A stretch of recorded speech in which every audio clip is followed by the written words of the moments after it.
drink. Today we are going to be doing an absolute classic of a cocktail.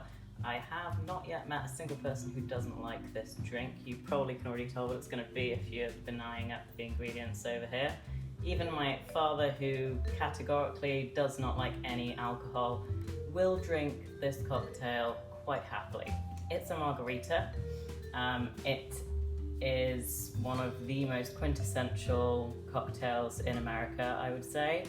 Slightly less popular in the UK, but I suppose given the history with and ties to Mexico in the USA, this is much more popular here. So, as far as ingredients go, it's a pretty simple recipe today. It's going to be 2 parts tequila. I would usually use a blanco tequila, but this is what I have, so this is what I'm using. You could also use mezcal if you want a slightly smokier flavor in there. Then we're going to be using 1 part of orange liqueur. You can use Cointreau, triple sec, curacao. I just have a generic one right now. 1 part lime juice, and optionally a little bit of agave syrup or sugar syrup, whatever sweetening agent you would prefer. I like the agave because it seems in keeping with the fact that the tequila is made from the agave plant, so I use about 1/4 ounce usually. It can vary depending on how acidic and sharp your limes are. So we need a cocktail shaker. I'll be back. And I'm back. Okay, that is definitely something that we need in this. A lot of people, well, not a lot of people, but I have seen some people make margaritas just in a giant pitcher and stir them together, but really, according to the laws of cocktails, if there is citrus juice in there, then you definitely do need to be shaking it. And if you're going to be adding something much more viscous, like a syrup, then there's no question, you've got to shake it. If you're doing, a large quantity, you could also put it in the blender, but that's a different cocktail for a different conversation. A frozen margarita. Okay, so into my glass, we are going to start with tequila. So 2 ounces of tequila. The history of this cocktail is highly disputed, as you could maybe imagine. With it being so popular, everybody wants to lay claim to having created it. So, margarita actually means daisy in Spanish. And some people think that the daisy cocktail, which was a popular kind of Prohibition era cocktail with brandy and curacao, people think that maybe this was what transpired when people went across the border to get access to alcohol during Prohibition. And there may be something there with the names being similar. I was also reading apparently daisy is a nickname for people called Margaret, which I didn't get other than with the tie to the Spanish translation. So we think that it was invented sometime in the 30s. I think the story I'm going to go with is there was a mention of it in a newspaper in America in 1936. I think one of their correspondents had gone to Mexico and had it somewhere near Tijuana, which, my terrible sense of geography doesn't serve me wrongly, is very near the border. So there are lots of other stories as well that say similar things in that kind of area of Mexico. I think one restaurateur claims that he invented it in 1938.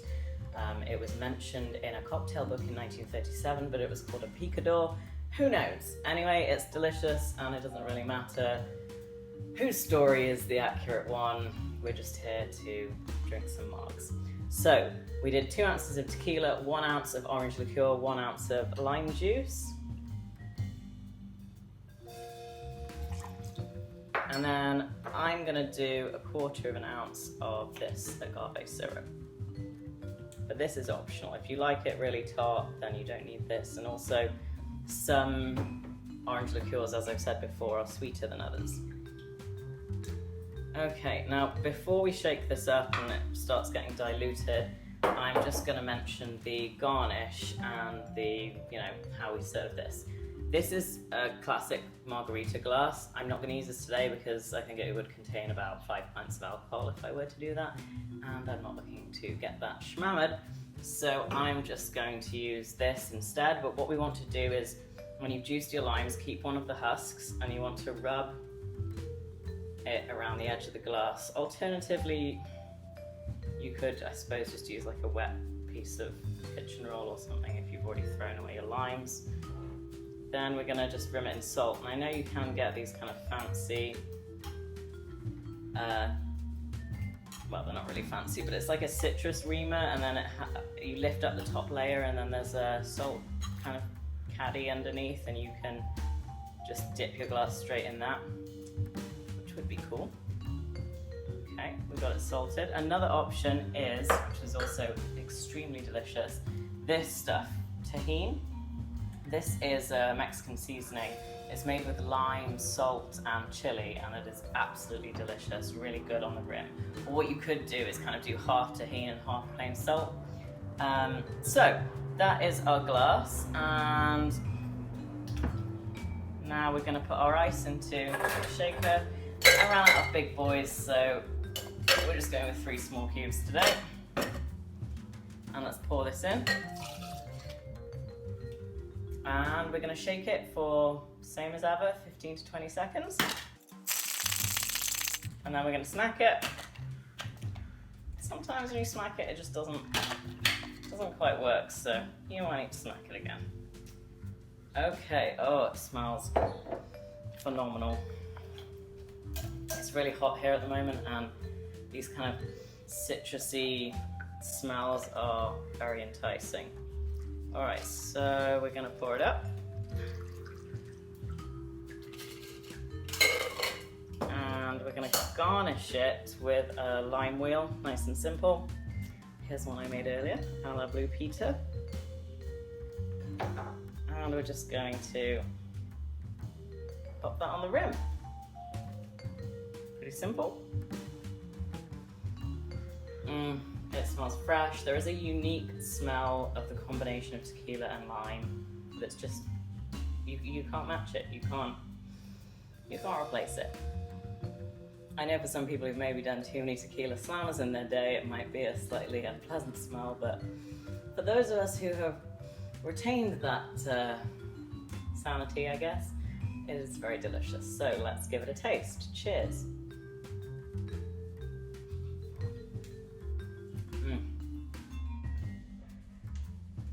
Reminds me of holidays. When I used to go on holiday to Cannes in the south of France, my mum would always order a margarita if we would go out for a cocktail.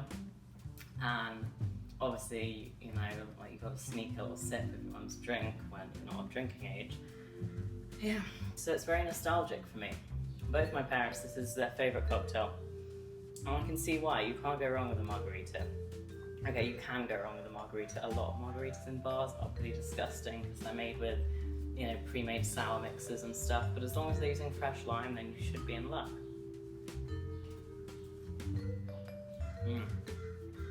So good.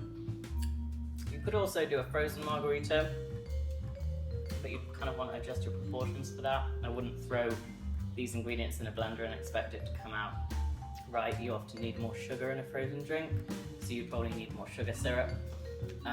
The frozen margarita machine was actually invented in Dallas, I think in the 70s, which is funny. There are a lot of links to Texas in the history of the margarita, and I suppose you can see why. It shares a very large border with Mexico. Anyway, enough of me babbling. I hope you have fun making this, and please hit the subscribe and like buttons below, and I will see you next time.